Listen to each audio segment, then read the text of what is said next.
आली आहे की नाही, तहसीलदार, पोलीस लोक सगळे. पण मग मला हे समजत नाही की ज्यावेळेस आपलं काही अतिवृष्टी नुकसान होतं शेतकरीचं, त्यावेळेस या लोकांना आदेश लागते पंचनामे करायची. मग तलाठी येत नाही, रस्ताच खराब आहे, अमकं आहे. म्हणजे एवढे बनिते. आणि यांना असं काही सापडलं समजा गांजेची झाडं शेतकऱ्याची अफू. आता अफू जर पाहिलं ना मित्रांनो, खसखशीचं वरचं आहे ते. खसखस म्हणजे आपण काय लावू नये काय? खसखस खातेच ना लोकं.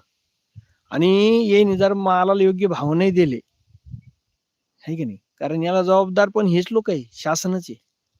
या फुलावाला आणि गांजा लावायला शेतकऱ्याला पण. कारण मालाला योग्य भाव द्यायचे नाही आणि मग शेतकऱ्याला शेती परवडत नाही. खर्च आडमाप करून ठेवलाय. खताची बॅग गेल्या 2000-3000 ला.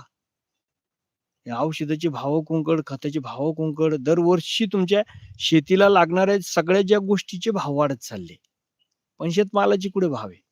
आणि मग अफू पकडला तर अफूचे पूर्ण टीम लगी